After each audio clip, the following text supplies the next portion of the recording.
મિત્રો, આજની પ્રેમી સલામ, જય મસીહ કી.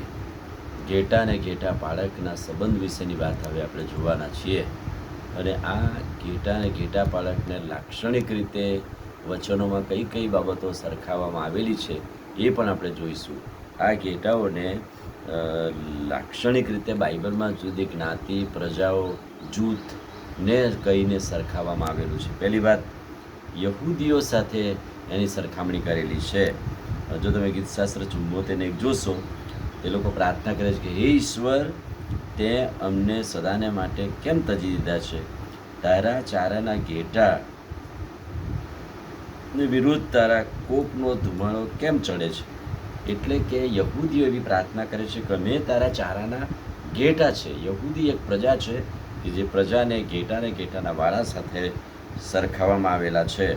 અને ગીતશાસ્ત્ર 78:52 પણ તે પોતાના લોકોને ઘેટાની પેઠે કાઢી લાવ્યો અને અરણ્યમાં ટોળાની પેઠે તેમને દોર્યા. અમને દોર્યા, યહૂદીઓ કહે છે કે અમને દોર્યા ઘેટાની માફક, ટોળાની માફક, અને અમારા ઉત્તમ ઘેટા પાળક બન્યા.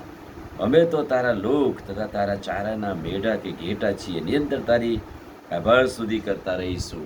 એમ પણ દેવનું વચન કહેવામાં આવેલું છે.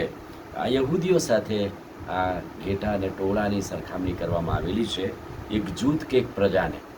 બીજી પ્રજા જાત કે તો ખ્રિસ્તીઓ, જેઓ પ્રભુમાં આવ્યા અને ખ્રિસ્તી નામ ધારણ કર્યું, એમને પણ પ્રભુએ એક વાળો એટલે ખ્રિસ્તી મંડળી, અને ટોળું ઘેટા એટલે ખ્રિસ્તીઓ, અને ઉત્તમ ઘેટા પાળક એટલે પ્રભુ ઈસુ ખ્રિસ્ત.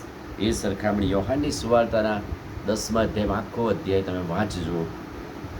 તો ઘેટા, ઉત્તમ ઘેટા પાળક, ખ્રિસ્ત અને મંડળી સાથેનો સંબંધ.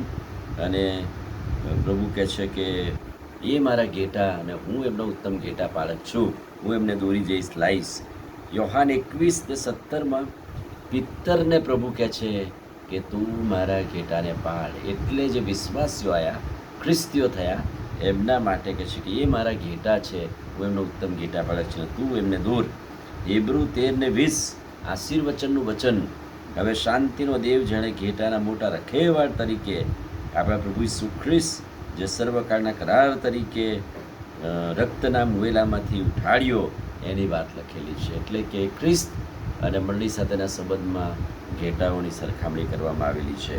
જો તમે 1 પિત્તર 5મો અધ્યાય 1-5 જોશો, તો એક દેવનું ટોળું, મુખ્ય ઘેટા પાળક પ્રગટ થશે અને પોતાના ટોળાને સમેટશે, એ વાત લખી છે. જે લોકો ઇઝરાયેલીઓ ઈશ્વરના ન્યાય તળે કે ઈશ્વરના ન્યાયાસન આગળ આવે છે, એમના માટે સરખામણી કેવી કરી છે? ગીતશાસ્ત્ર 44:11 કપાવાના ઘેટાની પેઠે તેમને આપી દીધા છે. એટલે કે ન્યાય તળે જે લોકો આવે છે, એમના માટે પેલા ઘેટાની સરખામણી કરવામાં આવેલી છે. મરણના સમયે ગીતશાસ્ત્ર 49:14 તેમને સેઓલમાં લઈ જવાના ટોળા જેવા કાઢવામાં આવેલા છે. મૃત્યુ તેઓનો ઘેટા પાળક છે. એવા ઠરાવવામાં આવેલા છે કે મૃત્યુ તેમનો ઘેટા પાળક થશે. કેટલીક વાર આ ઘેટા એ મૂંગા રહે છે, બોલતા નથી, શરણાગતિ સ્વીકારી લે છે. એટલે ધીરજ અને મૂંગાપણું, ખ્રિસ્તની ધીરજ આ ઘેટા સાથે સરખાવવામાં આવેલી છે. કેવી? યશાયા 53:7 તેના ઉપર જુલમ ગુજારવામાં આવે તો પણ તે નમ્ર થઈને પોતાનું મોં ઉઘાડે ને એવી ઘેટી જે પોતાના કાતરનાની આગળ ચૂપ રહે, મૂંગી રહે, એના જેવો. પ્રભુ ઈસુની સાથે આ ઘેટી જેમ મૂંગી રહે છે કાતરનાની આગળ, એમ ખ્રિસ્ત પણ મૌન રહ્યા.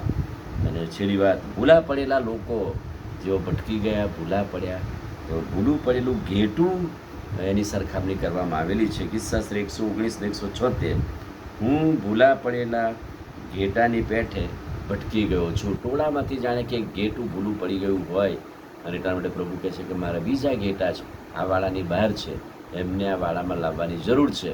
99ને પડતા મૂકીને એકને શોધવા જવું, એ વાત અહીંયા લખવામાં આવેલી છે. અને ઘેટાનું મૂલ્ય, ઘેટાની કિંમત બહુ ઊંચી આંકવામાં આવેલી છે. આમીન. પ્રાર્થના કરે. વાલા પ્રભુ, આજે સવારે તમારા અદ્ભુત અને પવિત્ર વચનને માટે આભાર. વચનના પ્રકાશમાં અમને દોરો, તમારું સામર્થ્ય આપો. પ્રભુ ઈસુના નામમાં પ્રાર્થીએ છે, સાંભળો ને માન્ય કરો. આમીન. God bless you.